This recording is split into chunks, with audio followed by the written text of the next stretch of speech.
Welcome to Sergeant War Dog TV.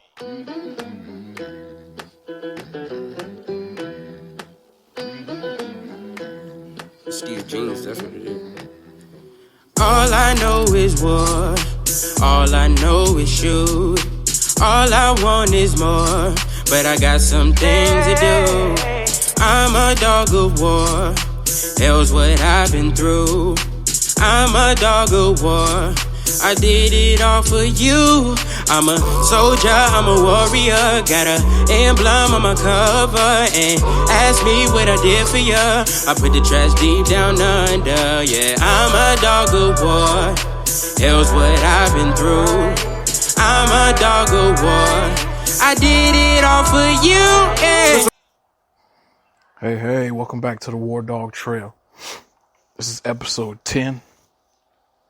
About to get explicit. I'm about to get explicit and X-rated in this motherfucking episode. Mostly because I'm in a lot of physical pain at the moment. Today we're going to talk about post-war injuries. And the need to never explain yourself to any civilian that's never left this country with a gun in their hands. A lot of motherfuckers talk. If they were in the war, they do this shit, they do that shit. Truth is, most of them are too weak to even run with your crew. Specifically with me and my grunts, man. Most motherfuckers that talk shit about how they would fight, how they would scrap and kill, how tough they swear they are, how deep their knuckle game is and all this shit. Most of that shit don't mean a motherfucking thing to a Marine on the front lines. Especially if you put 2 or 3 tours down as a grunt every day, walking the streets, dodging landmines, IEDs, car bombs, everything in between.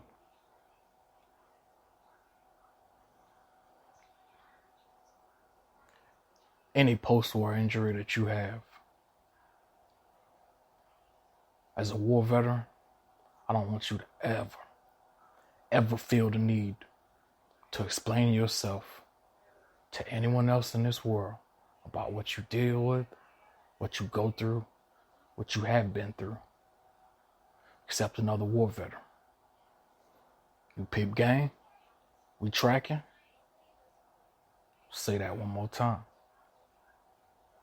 Any motherfucker that has never left this country, man, woman, boy, child, with a gun in their hands, can never, ever say shit about you and what you deal with. Whether that be mentally, physically, socially, psychologically, financially, spiritually, hell, you name it, man. I wish someone would have told me this when I first came off active duty at age 22. Remember, I told you when I left this country for Iraq the first time with my M249 machine gun in my motherfucking hands. I was 18. So by the time I was 22, I can't explain to you, man, what my mindset was. While everyone else might have been learning, peace, school, love, happiness, compassion. After the ages 18, 19, 20, 21.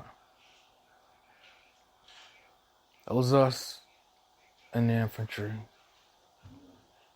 or your special ops guys within the special operations community, we walk a different line, and we always have.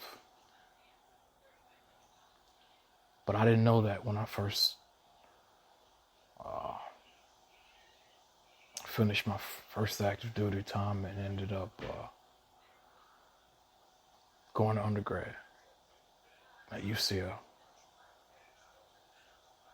First problem I ran into was with the security company I worked with overnight. I'd attend college during the day full time, work armed or unarmed security overnight. Hell, I wasn't sleeping much anyway. Who can after 3 tours in the war? Because remember, in the infantry, man, we grind all day and all night. You always need somebody out there, whether it's on foot, in a vehicle, in a Humvee, someone flying around in the birds, in a helicopter, choppers up. Anyway, I didn't understand how little some civilians know about the work we put in as Marine riflemen at a young age. My first security job, I worked with an older gentleman, might have been 50, in his early 50s. One night, he had the nerve to ask me whether or not I was, one, afraid to be out at the property that I was protecting, which happened to have a few hundred vehicles on it, and which occasionally people might try to break into for parts, especially airbags, man. And secondly, he asked me, was I afraid to be there at night? All right? And yeah, I give it to you, man. In most places in society, age, that motherfucking age factor means something, right? Because someone else is older, you're younger. I have no problem with that aspect of it. I have no problem giving respect, following, learning, constructive criticism, the whole nine.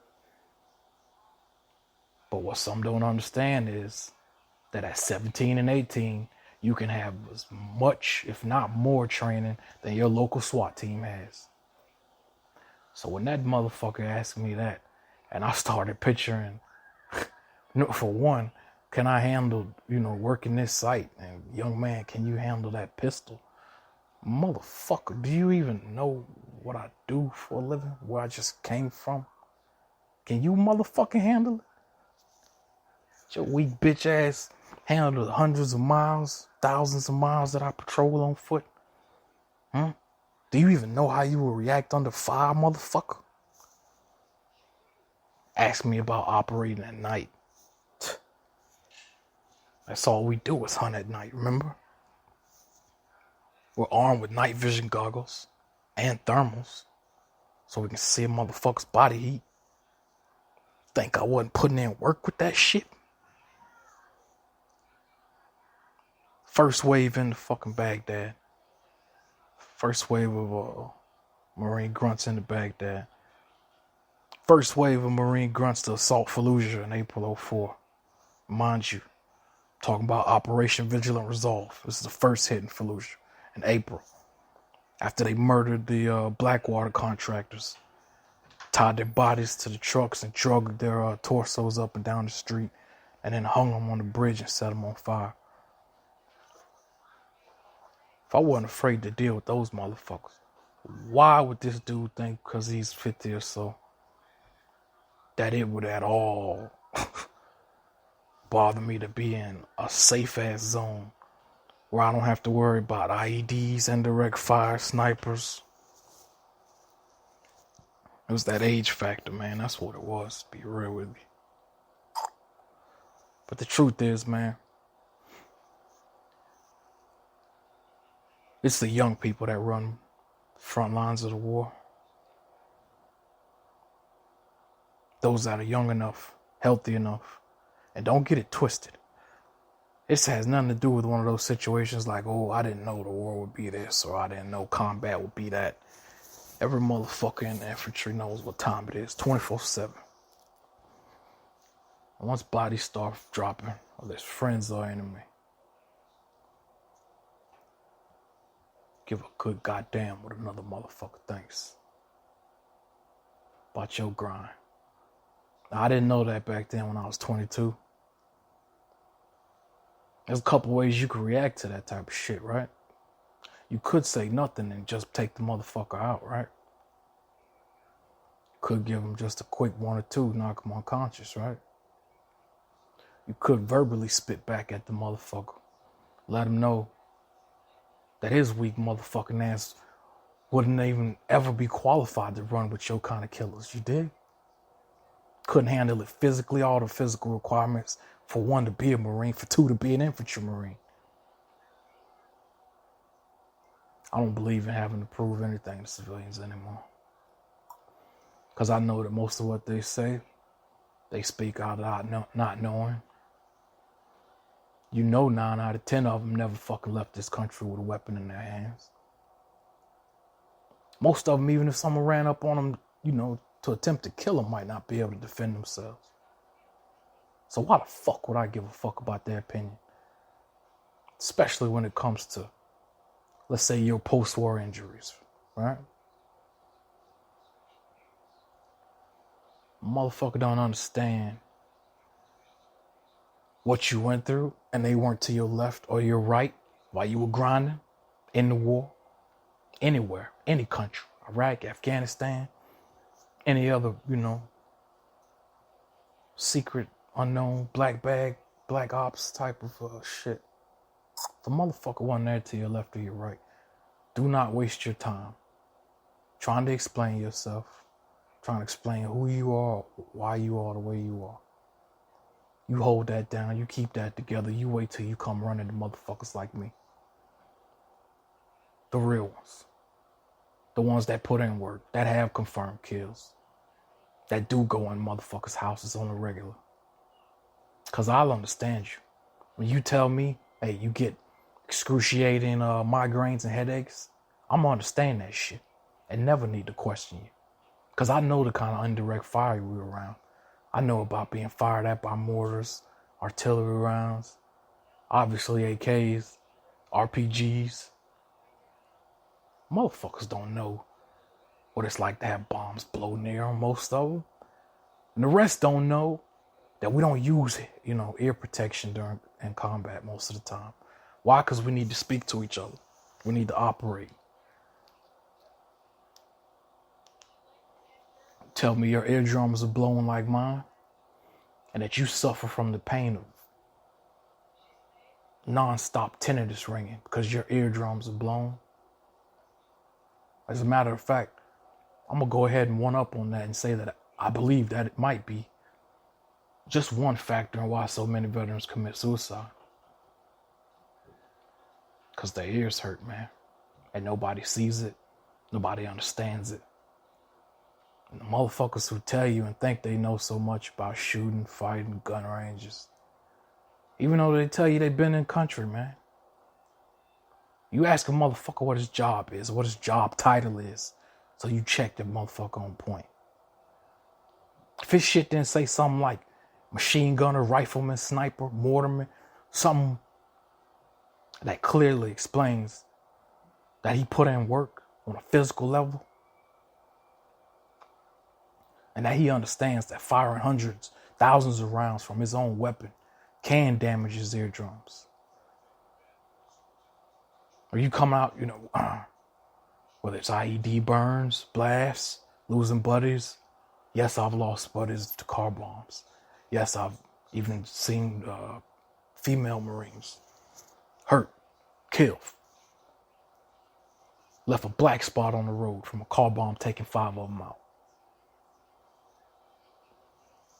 Whether I'm talking about the pain that hits me on the top of my head, my 2 damaged ears, painful and blown eardrums, or my left MCL, which I tore during my 3rd tour during a night op, on a night patrol in Fallujah back in 2005. Initially, I didn't know how to handle explaining to other people that, hey, this is why I'm like this. Hey, this is why I'm like that. Because I've been through this. Because I've been through that. Because I've experienced this. I thought by providing that explanation, motherfuckers might have some insight into a world and a life outside of their own. But most won't. Most won't get it. Except the war dogs and those that walk the war dog trail. Salute.